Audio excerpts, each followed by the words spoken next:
Welcome to Sew with Monty. Today we're going to do an inside pocket with a zipper opening. This is similar to a welt pocket. A little different in the way you lay it out, but very similar in the way it's marked.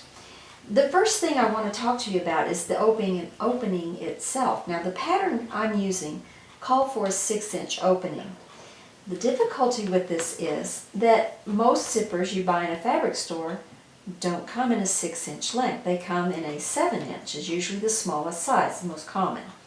Now, that doesn't mean that the teeth of the zipper are always 7 inches, especially on a metal zipper. Sometimes they could be as short as 6.5, 6 3/4 off the mark of 7. This is a nylon zipper, and if I place the teeth, that's what I'm measuring, on my ruler, it does come out exactly to 7 inches. So you want to check this before you commit to an opening size on your pocket. If I had stayed with the 6-inch, the zipper wouldn't have fit. So it would have given me two options, either lengthen the opening or cut the zipper off. A nylon zipper isn't that hard to cut off. You just sew across the teeth here and then trim the zipper.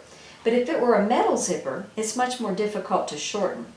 So always check your teeth before you start sewing your pocket opening. Now on the pocket bag, they're pretty much identical. They are identical. And I've chosen my pocket opening to be at a slant. And this is what I've drawn on myself. This is drawn with a marker so you can see it, but you really should use a sharpened, not this dull, a sharpened pencil, fabric pencil, so that you don't make a permanent mark on your fabric. This pocket has the little rectangle drawn onto it where the zipper is going to go. So I'm going to take the top edge of the mark on my the garment part, and I'm going to pin it to the outside edge of this pocket here. And I'm going to go all the way down, making sure I stay right on the line there. So just peel it back, make sure you're on the line. And we're going to put another pin here and one more pin at the bottom. Now we're going to go over to the sewing machine and I'm going to show you how to put this pocket together. So we're starting this pocket opening by sewing around the outside lines of our rectangle. I'm using a 2.5 stitch and I start in the middle of one side, not at the corner, because I want to overlap there. That way I can keep my corners very precise. Same reason I'm using a 2.5 stitch, so I can hit these corners and be very exact about this opening. This is the focal point of your garment, so you want it to look really nice and you want to stay as close to that line as you can possibly get. Go slow, it's not a race. Now this is my zipper, and as you notice the opening is about a 1/2 inch, and it's going to show a little bit of the tape. Now I could have adjusted this and made it closer to the actual zipper teeth if I wanted. Or if I'm going to show a little bit of the tape, that's fine too. You just want to make sure whatever color your zipper is the color you want to see with your self fabric, your outside fabric. So let's go ahead and finish sewing around through here, and then I'm going to show you the next step. Sewing around the outside edge of our rectangle, trying to keep it as straight as possible. So now I'm going to just take it and fold it in half, making sure I keep my lines on top of each other, and snip a small hole in here, right on the center line. And I'm going to cut all the way to the Y. This is very similar to what you do with the welt pocket, except you're cutting through both layers. You're cutting through the pocket and the self, where you do not do that with the welt. And you're going to go all the way to both ends, stop at the Y point, and then cut into the corner, making sure you cut as close to that corner as you can without going through your seam. So make sure always when you're sewing you have a good sharp little pointed pair of scissors to do this type of work with. So there we go. Now we're going to turn it to the other side. The entire pocket gets turned to the other side. And we're going to press it very neatly. And pins come in handy here, because we want to straighten out all of our corners, get all the little pleats and tucks out so it lays very flat. And we're going to press it. Now you may want to, when you're doing this little pressing, so that you can handle it, start by pressing your seam allowance up into the pocketing before you start trying to place it, because it kind of gives it a little bit of control if it's pressed up into the pocket first. Then, when you come back and try to roll this opening out, it's going to go a lot easier because they're going to act like one piece. So I'm just going to fold it. I'd like to see a slight bit of myself roll back with the lining so that I don't have my lining showing on the outside. Now this is another time you may want to choose a lining that's very compatible with your fabric so that you don't have it exposed along the edge of your zipper. Another thing you can do too is strip this with a piece of self and sew it onto your fabric on the pocketing itself before you ever start, much like you do on the welt pocket when you don't want the back pocket, the bottom pocket to show. You put a strip of self on it so that it's not exposed, the lining isn't exposed.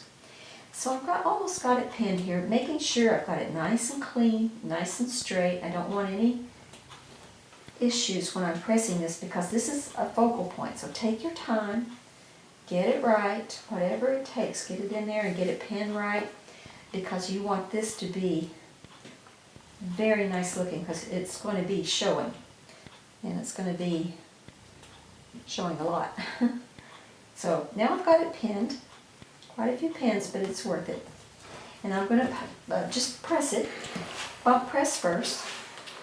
And then once I have it bump pressed, I'm going to take all the pins out and press out the pin markings on it too. And then I'll flip it over and press it one more time. And then we'll talk about how to put the zipper in. So we're going to give it a nice press here. And we're going to go over here so you can start to visualize what it's going to look like. Now, we place our zipper down and we lay the opening on top of their zipper. Now, as I discussed before, I could have made this opening smaller. I didn't have to make it a 1/2 inch. If I don't want this much of my tape showing, I could make it 3/8, even a fat 1/4. You just don't want to get it so very close to your teeth that you can't undo the zipper. You've got to be able to unzip it. So if you get too close to the teeth with your fabric, sometimes it'll hinder that. So I'm just pinning it down first. And I want to keep the spacing the same. I don't want to pull it and stretch it and make it bowed. So I'm trying to lay it down and make sure my zipper is centered and that the spacing on each side of my zipper is the same. And we're going to pin it all in, and then I'm going to take you back to the sewing machine and we're going to sew this part in. So I'll finish pinning it and I'll meet you back at the sewing machine. Now we're ready to sew our zipper in. We've got it pinned back here. And a couple of things I want to point out to you. Sometimes having this opening a little bit wider is a good thing due to your zipper foot. I can't go all the way up to where the stop is because the width of the stop interferes with the side of my foot. So I'm going to come down just slightly below it. I'm going to go all the way around and then stop by overlapping it here. So I'm going to sew with a 3 because I want the stitch to be apparent because this is a decorative part of this. Speaking of decorative, you could use a decorative stitch around the zipper if you choose to do so. It looks nice. It's a very nice touch. So I'm just going slowly. I'm just trying to keep it about a fat 1/16 of an inch away from my edge of my fabric. And I just want to go nice and slow down through here. And take my pins out as I come to them. I put my pins in the long way because it holds the zipper more securely than putting them in perpendicular. When I get to the corner, I'm just going to put my needle in. I'm going to turn nice and easy around here and go across the bottom. Go slow, be careful, don't go too fast, it's not worth it. Needle in, turn, and come back the other side.